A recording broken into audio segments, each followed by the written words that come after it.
The afternoon sun cast long shadows across the city streets as Captain Maya Johnson drove her silver sedan through downtown. She had just finished attending a military awards ceremony at the convention center, where she received recognition for her outstanding service in Army intelligence.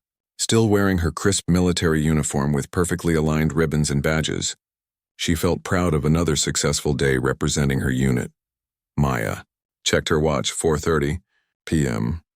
She needed to get back to the base to file her report and prepare for tomorrow's briefing with her commanding officer.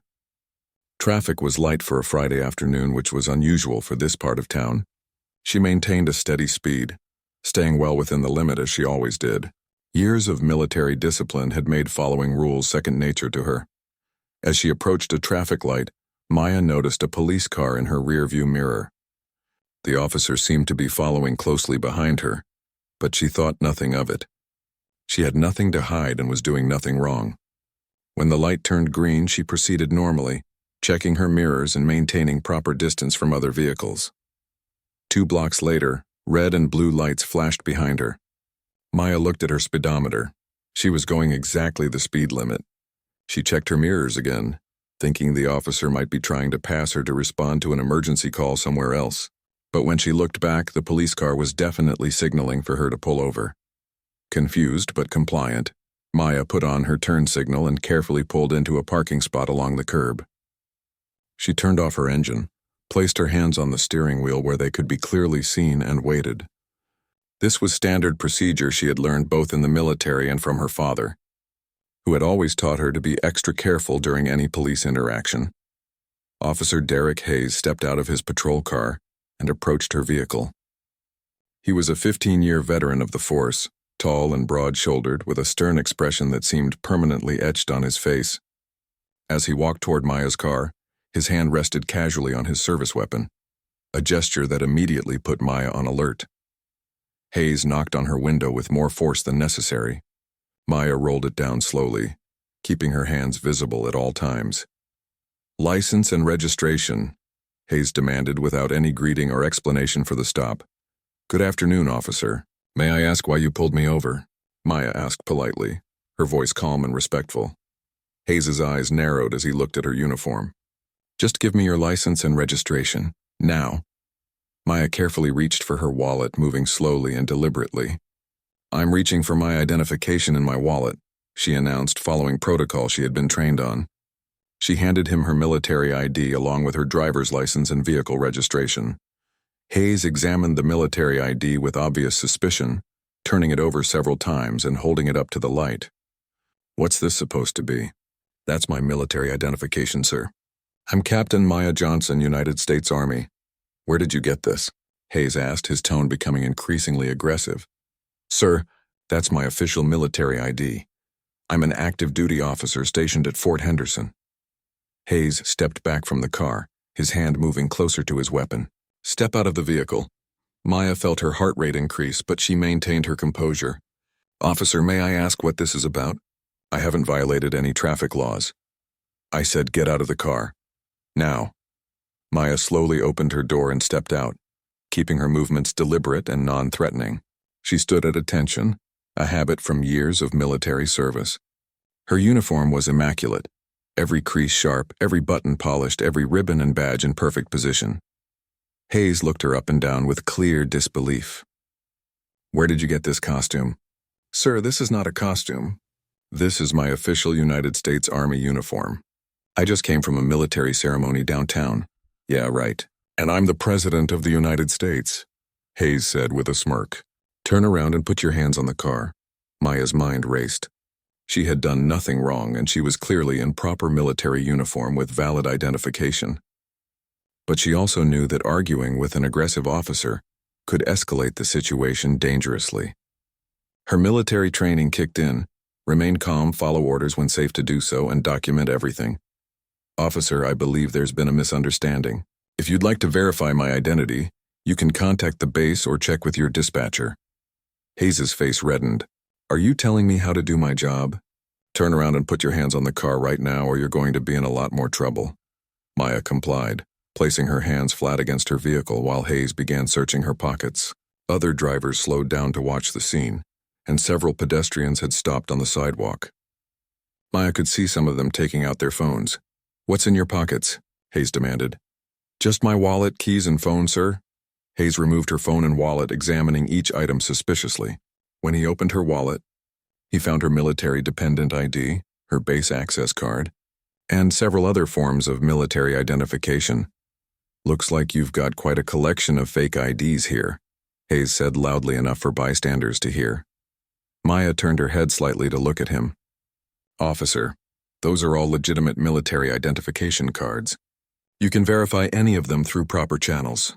"Face forward," Hayes snapped, "and stop trying to tell me how to do my job." By now, a small crowd had gathered. Maya could hear people talking among themselves, and she was certain that several were recording the interaction on their phones. She hoped that would work in her favor if this situation went badly. Hayes walked back to his patrol car, taking her identification with him. Maya remained standing against her vehicle, hands still positioned as he had ordered. She used this time to think through her options. She could call her commanding officer, but her phone was in Hayes's possession. She could ask a bystander to call the base, but that might further anger the officer. After several minutes, Hayes returned, looking even more agitated than before. "Dispatch can't verify any of this information," he said, though Maya suspected he hadn't actually tried to verify anything. "Sir, military records aren't always accessible through civilian police databases. If you contact the base directly, they can confirm my identity and status. Stop making excuses. These IDs are obviously fake, and you're obviously not a real soldier." Maya felt a surge of anger at the insult to her service, but she kept her voice level. "Officer, I have served my country for 8 years.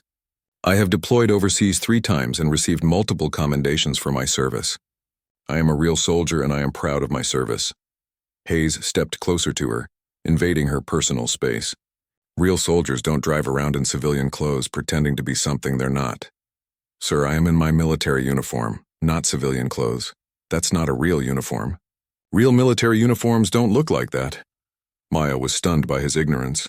Her uniform was regulation in every detail, from her properly positioned name tape to her accurately placed unit patches. Any military member or veteran would recognize it immediately as authentic. The situation was spiraling out of control, and Maya realized that Officer Hayes had already made up his mind about what he believed, regardless of the evidence in front of him. She could only hope that cooler heads would prevail when his supervisor reviewed the situation later. Officer Hayes walked around Maya's car, examining it as if looking for evidence of some crime. The crowd of onlookers had grown larger, with people stopping their daily routines to watch what was clearly becoming an unusual situation. Maya could hear whispered conversations and the distinct sound of phone cameras recording. "What were you really doing downtown?" Hayes asked, returning to stand directly in front of Maya. "As I mentioned, officer, I attended a military awards ceremony at the convention center. I can provide you with the contact information for the event coordinator if you'd like to verify that." Hayes laughed coldly. "You really think I'm going to fall for this act? Nobody's going to believe you're actually in the military." Maya felt her patience wearing thin, but she maintained her military bearing. "Sir, what exactly do you think I'm doing wrong? What crime do you believe I've committed?" "Impersonating military personnel is a federal crime," Hayes said, pointing at her uniform. "And you're doing it right here in broad daylight." "Officer, I am not impersonating anyone. I am Captain Maya Johnson, and this is my actual rank and position in the United States Army." Hayes shook his head dismissively. "Save it for the judge. Turn around and put your hands behind your back." Maya's heart sank. "Officer, please. You're making a serious mistake. All you have to do is make one phone call to verify my identity. The only mistake here is yours, thinking you could fool a police officer with this cheap costume." Maya turned around as instructed, and Hayes roughly grabbed her wrists, pulling them behind her back. The handcuffs clicked into place tighter than necessary. Several people in the crowd began voicing their disapproval of what they were witnessing. "This is wrong," called out an elderly man from the sidewalk. "That woman hasn't done anything. She's clearly in the military," added a woman pushing a stroller. "Why are you arresting her?" Hayes ignored the crowd and began reciting Miranda rights in a monotone voice that suggested he had done this many times before. Maya listened to each word, her mind racing through the implications of what was happening to her. As Hayes guided her toward his patrol car, Maya caught the eye of a young man who was clearly recording everything on his phone. She nodded slightly toward him, hoping he understood that she wanted him to keep filming. "What's your name, ma'am?" the young man called out. "We're getting all of this on video." "Captain Maya Johnson, United States Army," she replied clearly, making sure her voice would be picked up by the recording devices. Hayes pushed her head down as he guided her into the back seat of the patrol car, an unnecessary show of force that drew more criticism from the crowd. "You people need to move along," Hayes announced to the gathered onlookers. There's nothing to see here, but the crowd wasn't dispersing. If anything, more people were stopping to see what was happening. Maya could see at least 6 people with their phones out, all recording different angles of the arrest. From inside the patrol car, Maya could hear the conversations outside. People were clearly upset about what they had witnessed. Some were already making phone calls, likely to local news stations or posting on social media. An older woman approached Hayes directly. "Officer, I was in the Army for 20 years, and that is definitely a real military uniform. You're making a big mistake." Hayes turned to face her aggressively. "Ma'am, I need you to step back and mind your own business, or you'll be joining her in the back of my car." The woman stood her ground. "That soldier has ribbons I recognize from my own service. Her uniform is completely regulation. What you're doing is wrong." "Last warning," Hayes said, his hand moving to his handcuffs. The woman reluctantly stepped back, but she didn't stop talking. "This is going to be all over the news," she said loudly. "You just arrested a decorated soldier for no reason." Hayes climbed into the driver's seat and started the engine. Maya tried to make herself as comfortable as possible despite the handcuffs which were cutting into her wrists. She had been trained for difficult situations, but nothing had prepared her for being arrested while in uniform for supposedly impersonating herself. As they drove toward the police station, Hayes kept glancing at her in the rearview mirror. "You know, if you just admit this was all a stupid prank, I might be able to work something out with you." Maya looked directly at his reflection in the mirror. "Officer, I cannot admit to something I didn't do. I am exactly who I say I am. Stubborn, aren't you? That's going to make things harder for you." "I'm not being stubborn, sir. I'm telling the truth." Hayes turned up the radio to end the conversation. Maya used the remaining drive time to think about her situation. She needed to contact her commanding officer as soon as possible. She also needed to reach her emergency contact. Though she hesitated to involve her father in this mess unless absolutely necessary. When they arrived at the police station, Hayes parked in the back lot away from public view. As he helped her out of the car, Maya noticed several other officers watching from the building's windows. Word was already spreading about the unusual arrest. "You're going to regret this charade," Hayes said as they walked toward the building. "The only thing I regret, officer, is that this misunderstanding couldn't be resolved with a simple phone call." Inside the station, Hayes led Maya past several desks where other officers were working. She could feel their eyes on her as they walked by. Some looked curious, others seemed confused about why someone in military uniform was being brought in wearing handcuffs. At the booking desk, Sergeant Rodriguez looked up from his paperwork. He was a stocky man in his 50s with graying hair and kind eyes that immediately focused on Maya's uniform. "What have we got here, Hayes?" Rodriguez asked, though his tone suggested he was already concerned about what he was seeing. "Impersonating military personnel," Hayes announced proudly. "Found her driving around downtown in this fake uniform, claiming to be some kind of army captain." Rodriguez stood up and walked around the desk to get a better look at Maya's uniform. As a military veteran himself, he immediately recognized the authenticity of her ribbons, badges, and unit patches. "Hayes, this uniform looks pretty legitimate to me," Rodriguez said carefully. "That's what she wants you to think. But look at this collection of fake IDs she was carrying," Hayes said, pulling out Maya's wallet and dumping her identification cards on the desk. Rodriguez picked up her military ID and examined it closely under the light. He looked at the holographic security features, the quality of the printing, and the official seals. Everything appeared genuine. "Have you tried to verify any of this information?" Rodriguez asked. "Dispatch couldn't confirm anything," Hayes replied quickly. Rodriguez frowned. "That's because military records aren't accessible through our standard database. We'd need to contact the base directly. Look, Sarge, I know a fake ID when I see one. This woman is running some kind of scam." Rodriguez looked at Maya, who had remained silent during this exchange. "Ma'am, what's your unit and where are you stationed?" "I'm with the 315th Military Intelligence Battalion at Fort Henderson, Sergeant. My commanding officer is Colonel Patricia Williams, and the base main number is 555-0147. Rodriguez wrote down the information. The specific details and Maya's confident delivery impressed him. In his experience, people trying to impersonate military personnel usually had vague stories and couldn't provide specific unit information.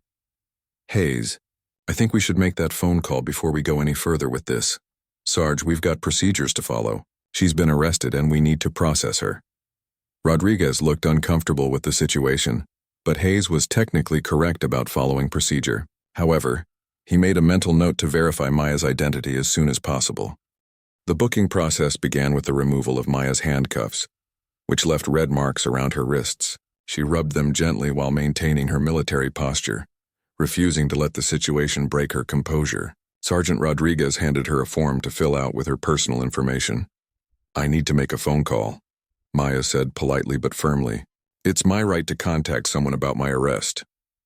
"You'll get your phone call," Hayes said dismissively. "After we finish processing you." Rodriguez shot Hayes a look. "Actually, she can make her call now. There's no reason to delay it." Hayes clearly wasn't happy with his supervisor's decision, but he didn't argue. Rodriguez led Maya to a phone at a desk away from the main booking area, giving her some privacy. Maya picked up the phone and dialed a number she knew by heart. After 2 rings, a familiar voice answered. "General Johnson's office, this is Lieutenant Collins speaking. This is Captain Maya Johnson. I need to speak with the General immediately. It's an emergency. Hold please, Captain." Maya waited, her heart pounding. She never liked involving her father in her professional life, but this situation had gone beyond what she could handle through normal channels. "Maya? What's wrong?" Her father's voice was immediately concerned. "Dad, I've been arrested. I'm at the downtown police station." There was a moment of silence before he responded. "Arrested? For what?" "The officer claims I'm impersonating military personnel. I'm wearing my uniform and he says it's fake." Maya could hear her father take a deep breath. "Are you injured?" "Have they mistreated you?" "I'm okay, but this is serious. They're processing me for a federal crime I didn't commit." "Give me the details quickly."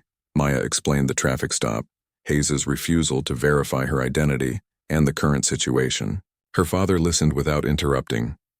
"Maya, I'm going to handle this, but I want you to stay calm and don't mention our relationship unless absolutely necessary. Let the system work first." "Understood, sir. I'll have lawyers there within the hour. Just stay quiet and let them handle everything." "Thank you, Dad." Maya hung up the phone and returned to the booking area. She noticed that Rodriguez was examining her military ID again, this time with a magnifying glass. "Ma'am, everything about this ID appears genuine," Rodriguez said to Hayes. "The security features, the printing quality, the official seals, it's all legitimate." Hayes crossed his arms defensively. "That just means she got her hands on a really good fake.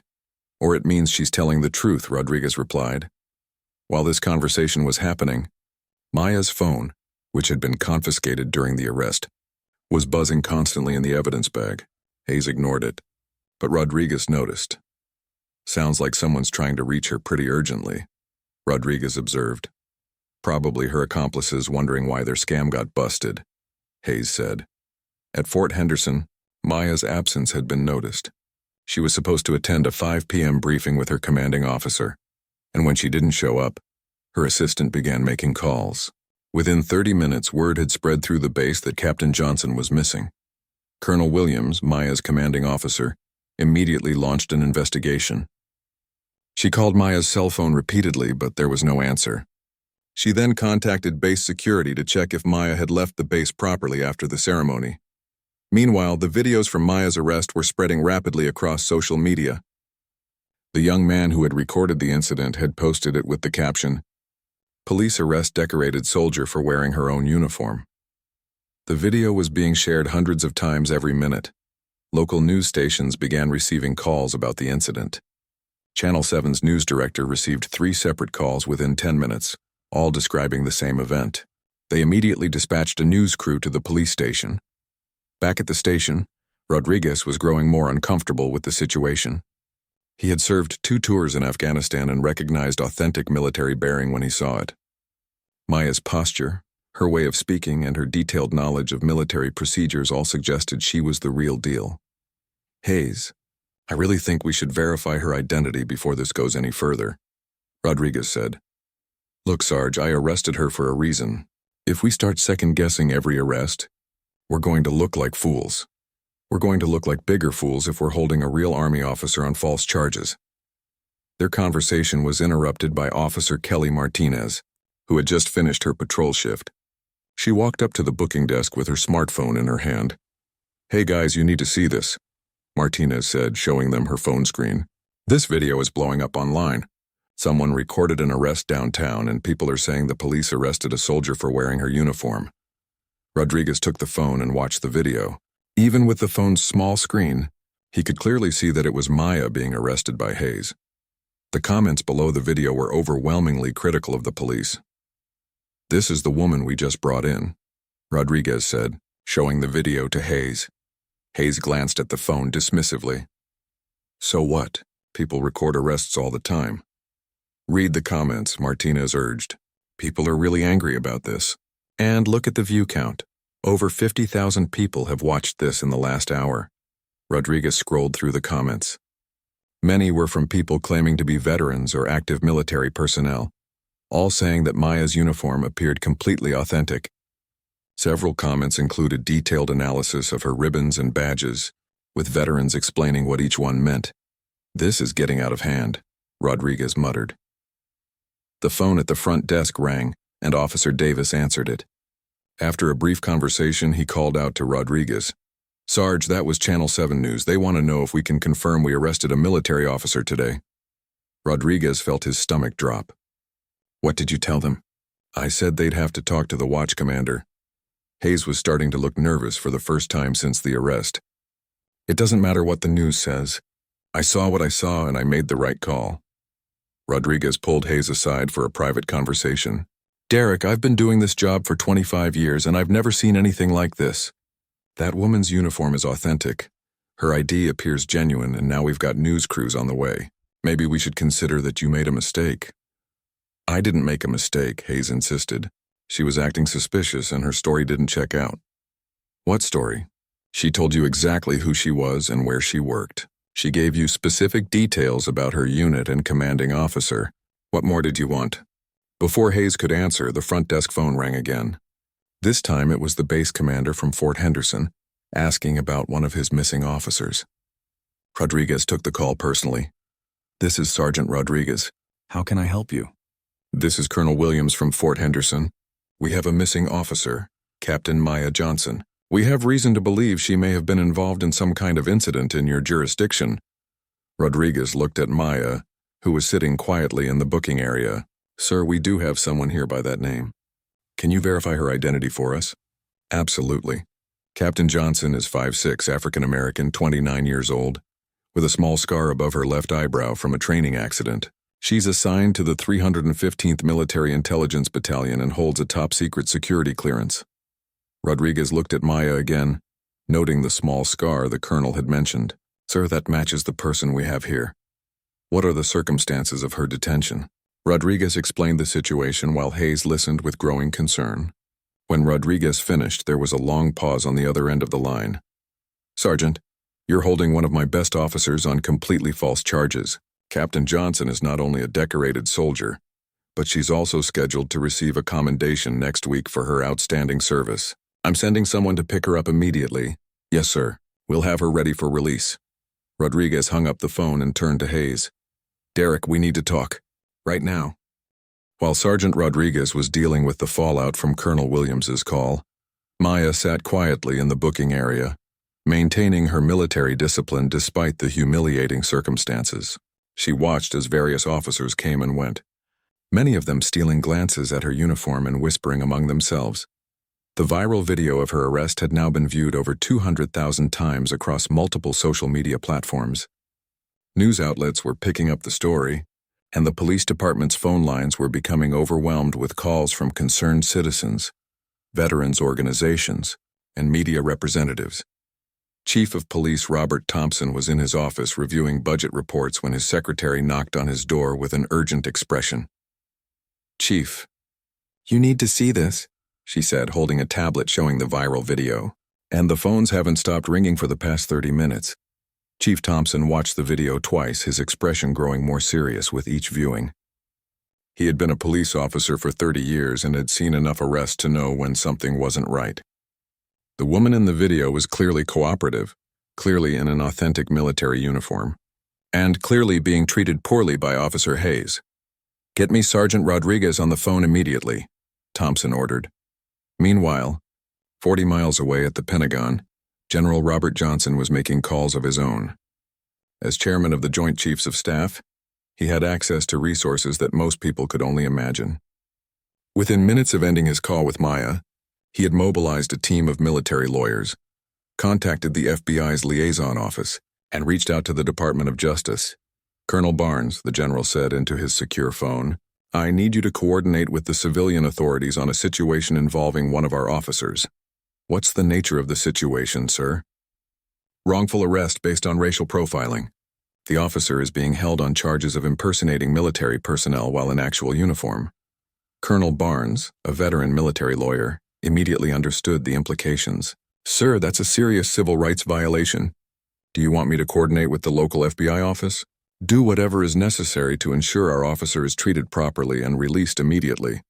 But Colonel, I want this handled through proper channels.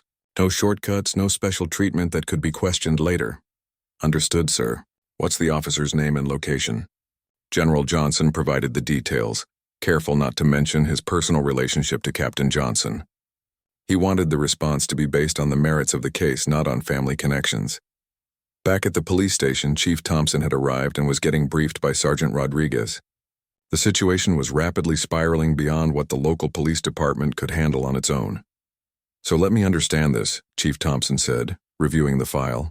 "Officer Hayes arrested a woman for impersonating military personnel, but her commanding officer has confirmed she's a real Army captain?" "That's correct, sir. Colonel Williams vouched for her identity and said she's one of his best officers." "And this video showing the arrest has been viewed how many times?" "Over 300,000 times across all platforms, and it's still climbing. The department's Facebook page is being flooded with angry comments." Chief Thompson rubbed his temples. In his 30 years of law enforcement, he had dealt with many difficult situations, but this had the potential to become a public relations nightmare for the entire department. "Where's Officer Hayes now?" "He's in the break room. I think he's starting to realize he made a mistake, but he's not willing to admit it yet." Chief Thompson walked to the break room where Hayes was sitting alone, staring at his phone. The look on Hayes's face suggested he had finally seen the viral video and the public reaction to it. "Derek, we need to talk," the chief said, closing the door behind him. "Chief, I know how this looks, but I made the right call. Something about her seemed off." "What seemed off?" "Her perfect military posture, her regulation uniform, her calm, respectful demeanor." Hayes shifted uncomfortably in his chair.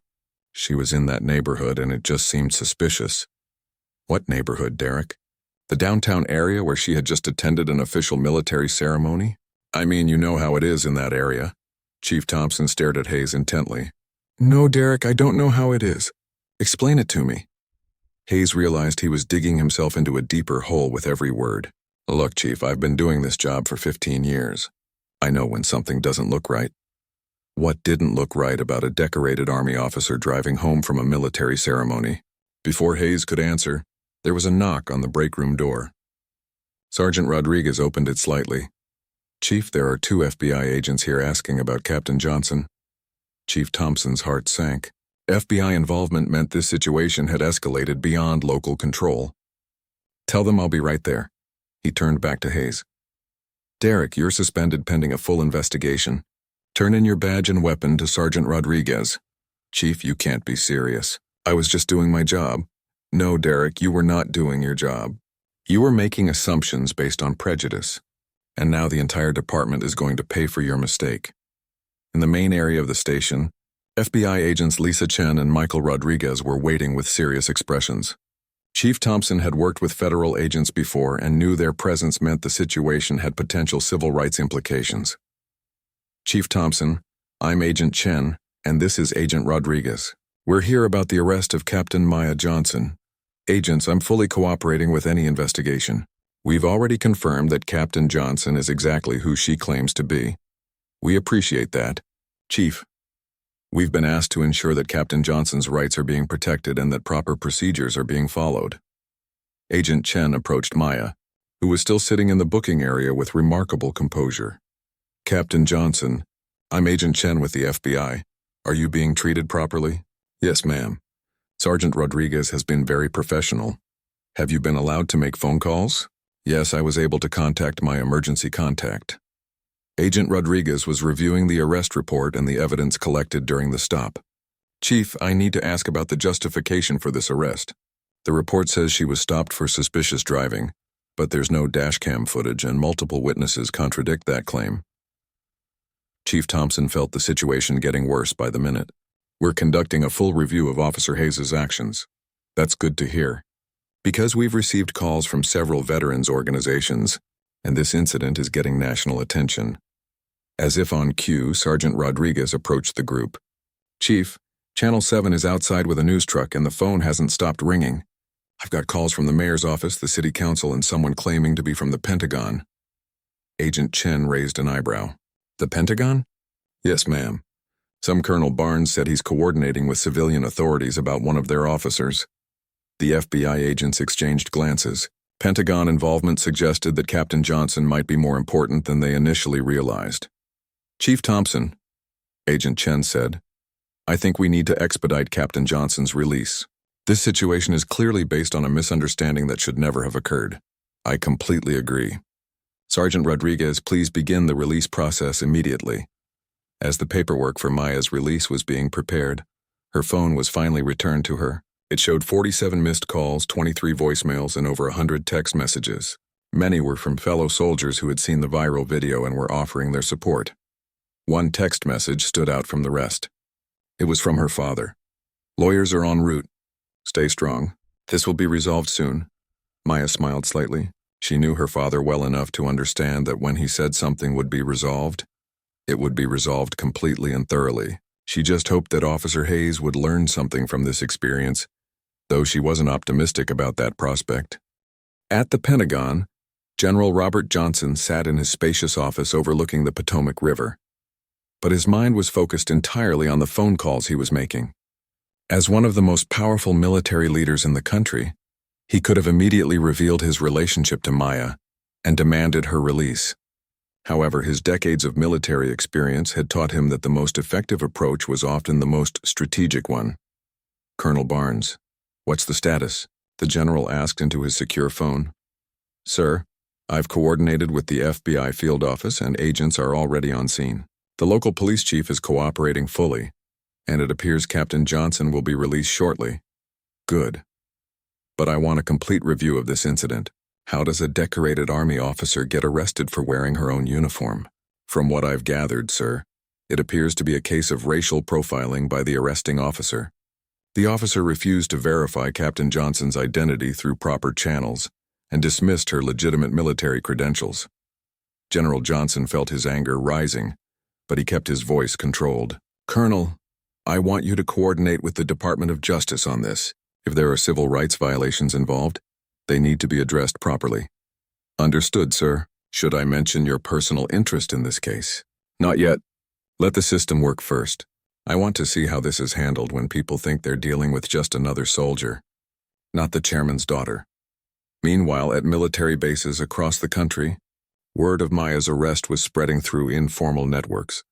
The video had been shared in countless military social media groups, and the response was overwhelmingly supportive. Soldiers who had never met Maya were posting comments defending her and criticizing the police officer's actions. At Fort Henderson, Colonel Williams was coordinating with base security and the military police to ensure proper support for one of his officers. He had already dispatched a military lawyer to the police station and was preparing a formal report about the incident. Sergeant Major, I want you to organize a support detail for Captain Johnson, Colonel Williams ordered. When she's released, I want her to know that her entire unit stands behind her. Yes, sir. The soldiers are pretty fired up about this. They're ready to drive down to the police station right now. I appreciate their loyalty, but we handle this through proper channels. Captain Johnson has conducted herself with honor throughout this ordeal, and will do the same. Back at the police station, Chief Thompson was dealing with a growing media presence outside the building. 3 news trucks had arrived, and reporters were interviewing anyone willing to talk about the arrest. The department's public information officer was struggling to manage the situation. "Chief, the mayor's office is on line 1, Sergeant Rodriguez announced, and someone from the city council is holding on line 2. Chief Thompson knew that political pressure was mounting quickly. City officials were undoubtedly concerned about the public relations impact of the arrest, especially with local elections coming up. "Tell them I'll call back after we resolve this situation," he said, then turned to Agent Chen. "How much longer until we can get Captain Johnson released?" "The paperwork should be completed within the next 15 minutes. However, Chief, I should warn you that this incident is likely to trigger a federal investigation into your department's practices." Chief Thompson nodded grimly. He had suspected as much. The FBI didn't get involved in local arrests unless there were serious civil rights concerns. In a conference room at the Pentagon, General Johnson was meeting with his senior staff to discuss the broader implications of his daughter's arrest. Though he hadn't revealed the personal connection, he was framing it as a matter of military personnel being mistreated by civilian authorities. "This isn't just about one incident," the general explained to his assembled officers. "If our soldiers can be arrested for wearing their uniforms, it represents a serious breakdown in civil-military relations." "Sir, should we issue a statement?" asked his public affairs officer. "Not yet. Let's see how the local authorities handle this first. But start preparing a response in case we need one." "What kind of response, sir?" General Johnson thought carefully before answering. "One that makes it clear that attacks on our service members will not be tolerated, regardless of where they occur or who perpetrates them."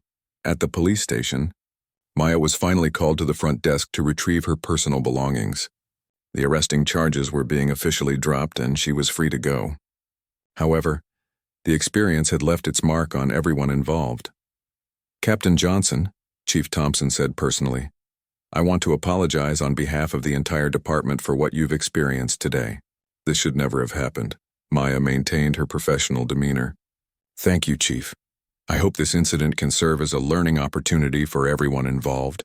"It absolutely will. Officer Hayes has been suspended, and we'll be conducting a thorough review of our training procedures." Agent Chen approached Maya with a business card. "Captain, if you decide to pursue this matter further, please don't hesitate to contact us. What happened to you today appears to be a clear violation of your civil rights." Maya pocketed the card. "I appreciate that, Agent Chen. Right now, I just want to return to my duties and serve my country." As Maya prepared to leave the police station, she noticed Officer Hayes watching from across the room. He looked uncomfortable and avoided making eye contact with her. She considered approaching him but decided against it. Some lessons had to be learned the hard way. Outside the police station, a crowd of supporters had gathered. Many were veterans and active-duty military personnel who had seen the viral video and driven to the station to show their support. When Maya emerged from the building, they broke into spontaneous applause. "Thank you for your service, Captain," called out an elderly veteran wearing a Vietnam War hat. "We've got your back," shouted a young soldier in civilian clothes. Maya was moved by the show of support but maintained her military bearing. She acknowledged the crowd with a respectful nod and made her way to where a military lawyer was waiting to drive her back to the base. As they drove away from the police station, Maya's phone buzzed with a text message from her father. "Proud of how you handled yourself today. Dinner Sunday?" Maya smiled and texted back, "Wouldn't miss it." She didn't know it yet, but her father's response to her arrest was just beginning. While the immediate crisis had been resolved, General Johnson was already planning a comprehensive review of how military personnel were treated by civilian law enforcement across the country. The arrest of his daughter had illuminated a problem that went far beyond one ignorant police officer in one city. Back at the Pentagon, General Johnson was making one final phone call of the day. "Attorney General Morrison, this is General Johnson. We need to talk about training standards for local law enforcement regarding military personnel identification. What happened today cannot happen again." The conversation that followed would eventually lead to new federal guidelines for police departments nationwide, though that outcome was still weeks away. For now, Maya was free.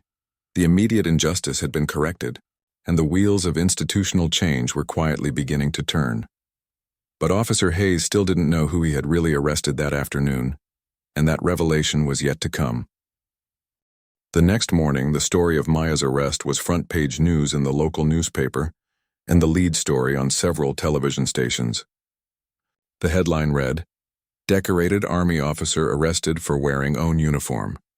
The accompanying article included statements from military officials, civil rights advocates, and legal experts, all condemning the arrest as an example of racial profiling. At the police station, Chief Thompson arrived early to find his office flooded with calls from reporters, city officials, and concerned citizens. The department's Internal Affairs Division had already opened an investigation into Officer Hayes's conduct, and the FBI had formally requested all documentation related to the arrest. Hayes himself reported for duty despite his suspension, apparently not understanding the seriousness of his situation. He was surprised to find himself escorted to Chief Thompson's office by two internal affairs investigators. "Derek, sit down," Chief Thompson said grimly. "We need to discuss your future with this department." "Chief, I know there's been some controversy about yesterday's arrest, but I still believe I made the right call." Detective Williams from Internal Affairs opened a thick file folder. "Officer Hayes, we've reviewed your arrest records for the past 3 years. Do you want to guess what we found?" Hayes shifted uncomfortably. "I don't know what you mean." "We found a pattern. In the past 3 years, you've made 127 traffic stops. Of those, 89 involved black drivers, even though African Americans make up only 23% of the city's population. That's just coincidence. I patrol areas where what, Officer Hayes?" Detective Williams interrupted. "Because we also analyzed the locations of your stops, and they're spread throughout the city, not concentrated in any particular neighborhood." Chief Thompson leaned forward. "Derek, we also reviewed the dashcam footage from your patrol car yesterday. Do you want to explain why the camera was turned off during Captain Johnson's traffic stop?" Hayes's face went pale. The camera must have malfunctioned. The camera was manually disabled 30 seconds before you pulled Captain Johnson over. That's a violation of department policy, and suggests you knew you were about to do something inappropriate." Meanwhile, at Fort Henderson, Maya was back to her regular duties, though she was still processing the events of the previous day. Her commanding officer had given her the option of taking time off, but she preferred to stay busy with her work. Colonel Williams knocked on her office door. "Captain, do you have a minute?" "Of course, sir. I wanted to let you know that we've received calls from the Pentagon asking about your welfare. Apparently someone very high up is taking a personal interest in your case." Maya tried to look surprised. "Really, sir?" "Yes. We've also been contacted by several veterans organizations offering legal support if you decide to pursue civil action against the police department. I appreciate the support, sir, but right now I just want to focus on my duties." Colonel Williams studied her carefully. "Maya, you handled yourself with exceptional professionalism yesterday. Many people in your situation would have lost their composure, but you maintained your military bearing throughout the entire ordeal." "Thank you, sir. My father always taught me that how we respond to adversity reveals our true character." "Your father sounds like a wise man." Maya smiled. "He is, sir. He's taught me everything I know about leadership and service." Back at the police station, the investigation into Hayes's conduct was revealing disturbing information. Detective Williams had discovered that Hayes had received multiple complaints about his treatment of minority drivers, but previous supervisors had failed to address the pattern adequately. "Officer Hayes," Detective Williams said, "we found 8 formal complaints against you in the past 2 years, all from African American drivers who claimed you treated them disrespectfully during traffic stops." "Those complaints were all dismissed," Hayes protested. "They were dismissed without proper investigation. That's going to change." Chief Thompson reviewed the complaint files with growing concern. It was clear that Hayes's behavior had been problematic for years, but the warning signs had been ignored. The arrest of Captain Johnson had finally brought the pattern into sharp focus. "Derek, I'm placing you on administrative leave pending the completion of this investigation. You'll surrender your badge, weapon, and police vehicle immediately." "Chief, you're ruining my career over one arrest that went bad." "No, Derek. You ruined your own career by treating citizens differently based on their race. The arrest of Captain Johnson was just the incident that finally exposed your behavior. As Hayes was escorted from the building, several other officers watched in silence. Many had witnessed his questionable behavior over the years but had failed to speak up. Now they were beginning to understand the consequences of that silence. At the FBI field office, Agents Chen and Rodriguez were preparing their report on the incident. The evidence of racial profiling was overwhelming, and they were recommending federal civil rights charges. This isn't just about one bad arrest, Agent Chen explained to her supervisor. Our investigation suggests a pattern of discriminatory enforcement that violates federal civil rights laws. What's the status of the victim?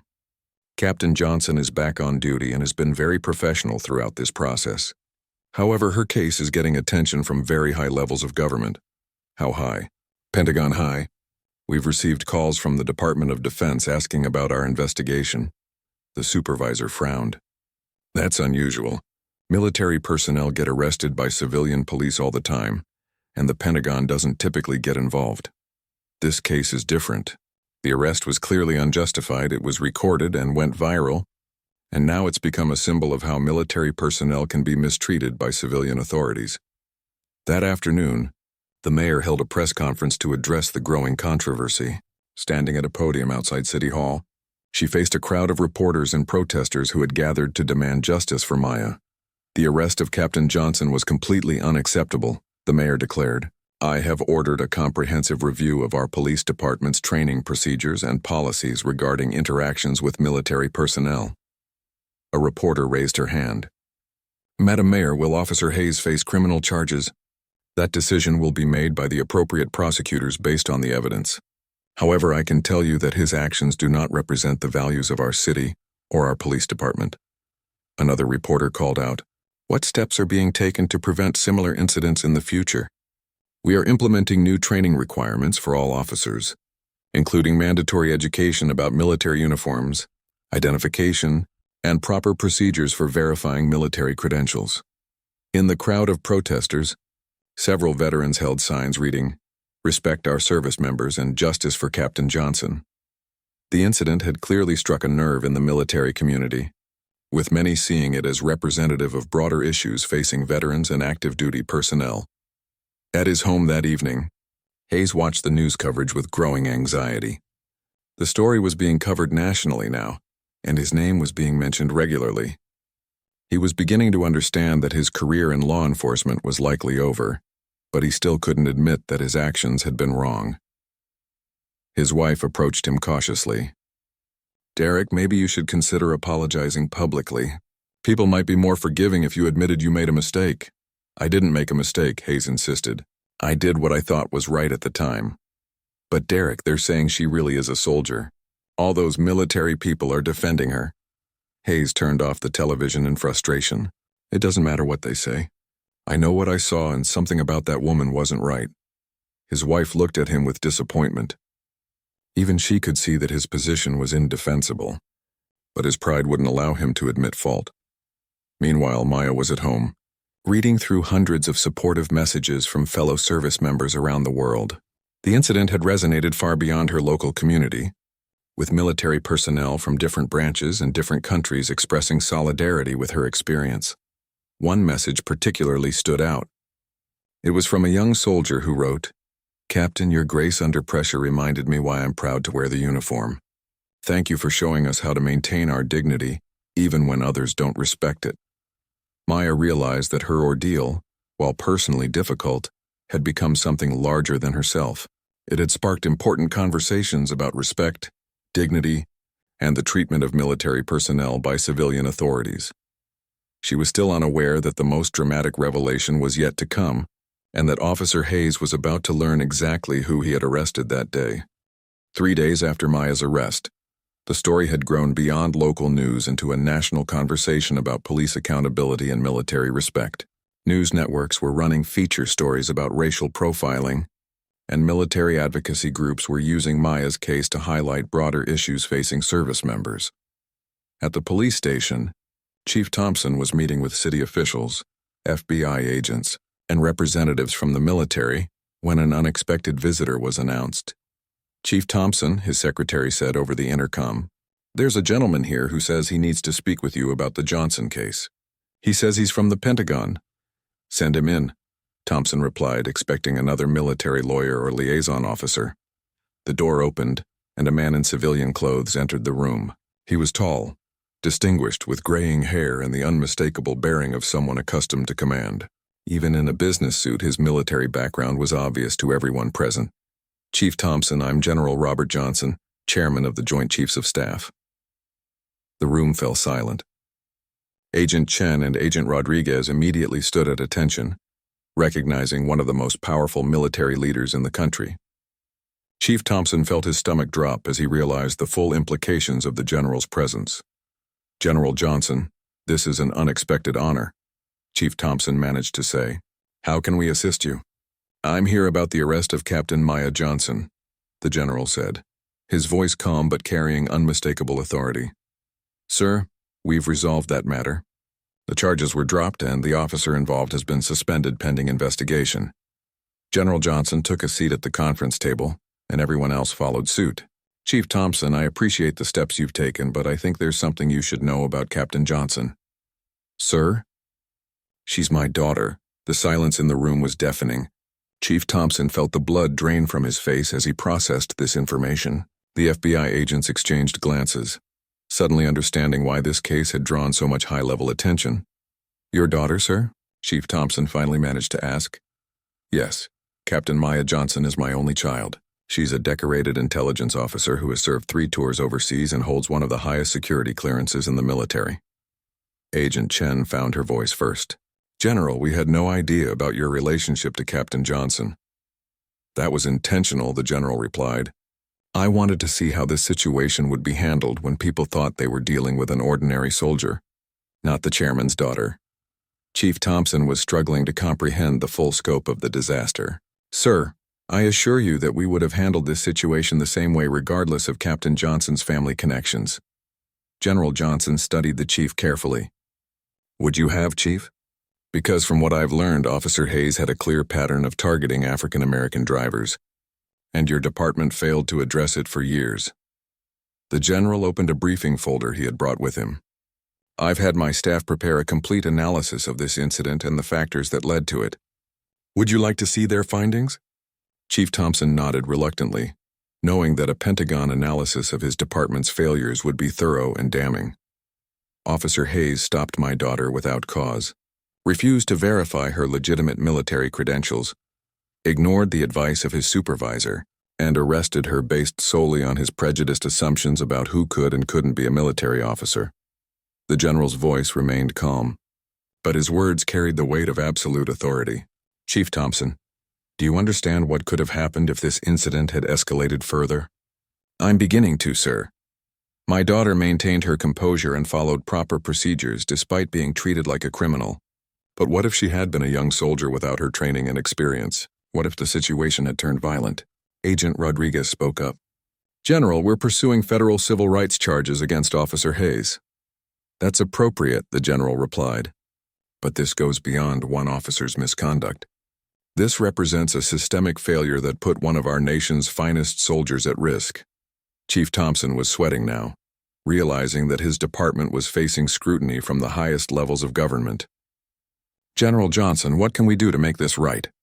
You can start by understanding that every person wearing our nation's uniform deserves respect and proper treatment, regardless of their race, gender, or family connections.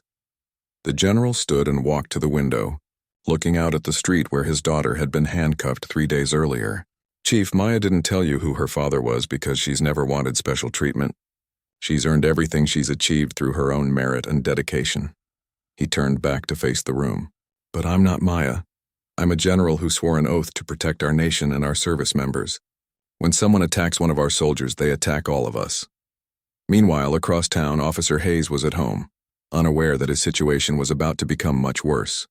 He was watching television when the breaking news alert appeared on screen. Pentagon chief reveals personal connection to arrested soldier. Hayes turned up the volume as the news anchor began speaking. In a stunning development, General Robert Johnson, Chairman of the Joint Chiefs of Staff, has revealed that the Army officer arrested earlier this week is his daughter. Hayes stared at the screen in disbelief as the full story unfolded. The reporter explained that General Johnson was one of the most powerful military leaders in the country, with direct access to the president and influence over military policy worldwide. This means, the reporter continued, that Officer Derek Hayes didn't just arrest an ordinary soldier. He arrested the daughter of the man who runs the entire United States military. Hayes felt sick to his stomach. He had been telling himself that the criticism would blow over, that people would forget about the incident once the news cycle moved on. Now he realized that he had created an enemy with the power to end not just his career, but potentially his freedom. His phone began ringing immediately. Reporters who had been unable to reach him before were now calling constantly, wanting his reaction to the news about General Johnson.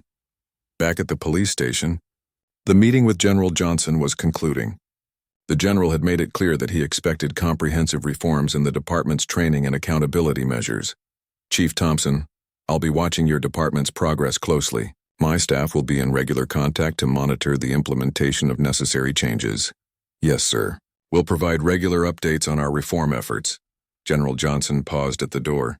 Chief, I want you to understand something. I'm not here seeking revenge or special treatment for my family. I'm here because what happened to Maya happens to too many service members across this country. I understand, sir. I hope you do. Because if you don't address these systemic problems, other families will suffer what mine has suffered, and that's unacceptable to me. After the general left, Chief Thompson sat in stunned silence. Agent Chen was the first to speak. Chief, you realize what this means, don't you? That my department just became the focus of Pentagon attention? More than that. General Johnson has the ear of the President, the Secretary of Defense, and every military leader in the country. If he decides your department needs federal intervention, it will happen. Chief Thompson nodded grimly. Then we better make sure our reforms are real and substantial. As news of General Johnson's identity spread, the story took on new dimensions. Military personnel around the world were expressing outrage that the chairman's daughter had been treated so poorly, while civil rights advocates were emphasizing that every citizen deserved the same respect, regardless of their family connections.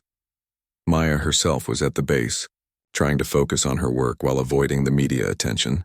She had mixed feelings about her father's decision to reveal their relationship, understanding his motivations but preferring to handle matters through proper channels. Her phone buzzed with a text from her father. Hope you understand why I had to speak up. Some fights are too important to handle quietly. Maya texted back. I understand, Dad. Thank you for having my back. Officer Hayes, meanwhile, was beginning to understand that his problems were just beginning. Arresting a soldier was bad enough, but arresting the daughter of the chairman of the Joint Chiefs of Staff was a career-ending catastrophe that would follow him for the rest of his life. 2 weeks after the revelation of General Johnson's identity, the consequences of Officer Hayes's actions were reverberating throughout multiple levels of government and law enforcement. The Department of Justice had opened a formal civil rights investigation, and the Pentagon had launched a comprehensive review of civilian law enforcement interactions. With military personnel nationwide, Officer Hayes received notice that he was being terminated from the police department effective immediately. The internal affairs investigation had uncovered not only his pattern of racial profiling, but also evidence that he had falsified reports and violated department policies on multiple occasions. Derek Hayes. Chief Thompson read from the official termination letter. Your conduct has brought dishonor to this department and violated the civil rights of citizens you were sworn to protect. Your employment is terminated immediately, and you are banned from future employment with any law enforcement agency in this jurisdiction. Hayes sat across from Chief Thompson in stunned silence. His union representative had already informed him that the union would not fight the termination. Given the overwhelming evidence of misconduct, Chief, this is destroying my life, Hayes said quietly. Derek, you destroyed your own life when you decided to treat people differently, based on the color of their skin, Thompson replied. What you did to Captain Johnson was just the final incident in a long pattern of discriminatory behavior. Federal prosecutors had decided to pursue criminal charges against Hayes for violating Maya's civil rights under federal law. The charges carried a potential sentence of up to 10 years in prison, and Hayes's lawyer had already begun discussing a plea agreement. Meanwhile, the police department was undergoing comprehensive reforms. The FBI had recommended federal oversight of the department's training and accountability measures, and the City Council had approved funding for an extensive overhaul of policies and procedures. Sergeant Rodriguez, who had tried to intervene during Maya's arrest, was promoted to lieutenant and placed in charge of implementing the new training programs. His military background and professional conduct during the incident had earned him respect throughout the department. The new protocols require all officers to complete 40 hours of training on civil rights, cultural sensitivity, and proper procedures for interacting with military personnel. Rodriguez explained to a group of officers, "This isn't optional, and failure to complete the training will result in suspension." At Fort Henderson, Maya had returned to her normal duties, though she was still dealing with the after-effects of her newfound fame. Military personnel from around the world had reached out to thank her for her dignified response to the incident, and several civil rights organizations had invited her to speak at events. Colonel Williams called her into his office for an update on her status. "Maya, I wanted to let you know that you've been selected for early promotion to major. The promotion board was impressed not only with your service record but also with how you handled yourself during this difficult situation." "Thank you, sir. I'm honored. I also wanted to tell you that the Pentagon has asked our base to serve as a pilot program for new community relations initiatives with local law enforcement. They want you to help develop the training curriculum." Maya considered this opportunity. "Sir, I'd be interested in that assignment. If my experience can help prevent other service members from going through what I went through, then something positive will have come from this incident." At the Pentagon, General Johnson was meeting with senior military leaders and Department of Justice officials to discuss the broader implications of his daughter's arrest. The incident involving Captain Johnson has highlighted serious gaps in how civilian law enforcement interacts with our service members, the general explained to the assembled group. "We need to ensure that wearing our nation's uniform is recognized and respected by all law enforcement agencies." The Secretary of Defense nodded in agreement. "General, what specific measures are you recommending?"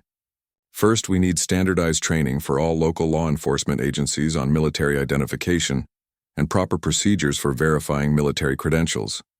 Second, we need clear federal guidelines on how military personnel should be treated during civilian law enforcement encounters. And third," asked the Attorney General, "third, we need accountability. Departments that fail to properly train their officers or address patterns of discrimination should face federal intervention." The meeting resulted in new federal guidelines that would be implemented nationwide within 6 months. The Military Personnel Protection Act would require all law enforcement agencies receiving federal funding to complete training on military customs, identification procedures, and civil rights protections for service members. Officer Hayes, meanwhile, was facing the personal consequences of his actions. His arrest had become national news, making him unemployable in law enforcement and severely damaging his reputation in his community. Local veterans organizations had organized protests outside his home, and his family was receiving threatening phone calls. His wife finally confronted him about the situation during a difficult conversation at their kitchen table. "Derek, you need to take responsibility for what you did," she said, holding a copy of the newspaper with his picture on the front page. "I was just doing my job," Hayes insisted, though his voice lacked conviction. "No, you weren't. You arrested a decorated soldier for wearing her uniform. Even I can see that what you did was wrong." Hayes stared at the newspaper photo of himself leading Maya to the patrol car in handcuffs. For the first time, he tried to see the situation from her perspective. She had been calm, respectful, and cooperative throughout the entire encounter, while he had been aggressive and dismissive. "Maybe I should have verified her identity," he admitted quietly. "Maybe? Derek, you should have believed her from the beginning. She was clearly telling the truth." Hayes was beginning to understand that his prejudices had blinded him to obvious facts, but the realization came too late to save his career or his reputation. 6 months later, the reforms implemented as a result of Maya's arrest were showing positive results. Police departments across the country had completed the required training, and incidents involving military personnel had decreased significantly. Maya, now Major Johnson, was working at the Pentagon as a liaison between the military and civilian law enforcement agencies. Her office had become a resource for service members who faced discrimination or mistreatment by civilian authorities. Major Johnson, her assistant, announced, "There's a police chief from Ohio on the phone. He wants guidance on how to handle a situation involving one of their officers and a military family." Maya picked up the phone, knowing that her experience had given her unique insight into how these situations should be handled properly. Officer Hayes had pleaded guilty to federal civil rights violations and received a sentence of 2 years in prison, followed by 3 years of probation. He was also required to complete community service at a veterans center, where he would learn about the service and sacrifice of the people he had mistreated. At the Veterans Center, Hayes met retired soldiers who had served in multiple wars, young veterans struggling with disabilities, and military families who had sacrificed for their country. Slowly, he began to understand the magnitude of his mistake in arresting Maya. One day, he was approached by an elderly veteran who had been watching him work. "Son, you're the police officer who arrested that Army captain, aren't you?" Hayes nodded reluctantly. "Yes, sir. I served 30 years in the Army, and I want you to understand something. When you disrespected that young woman, you disrespected all of us who have worn the uniform." "I'm beginning to understand that, sir." "Good. Because respect isn't something you can fake or force. It has to be earned, and it has to be given freely to those who deserve it." As Hayes continued his community service, he gradually developed a deeper appreciation for military service and the sacrifices made by service members and their families. He began to understand that his arrest of Maya wasn't just a professional mistake. It was a moral failure that had damaged the trust between law enforcement and the military community. General Johnson, meanwhile, had used his daughter's experience to create lasting change in how military personnel were treated by civilian authorities. The reforms implemented as a result of the incident had protected thousands of service members from similar discrimination. At a military ceremony honoring Maya's promotion and her work on police reform, General Johnson spoke about the broader lessons of the incident. "My daughter's arrest was a personal nightmare for our family," he said to the assembled audience of military personnel and law enforcement officials, "but it became an opportunity to address systemic problems that had been ignored for too long." He looked at Maya, who was sitting in the front row in her new major's uniform. "Maya, you showed all of us how to maintain dignity and professionalism, even when others failed to treat us with respect. Your example has inspired changes that will protect service members for generations to come." Maya stood and saluted her father, knowing that their shared commitment to service had turned a moment of injustice into a catalyst for positive change.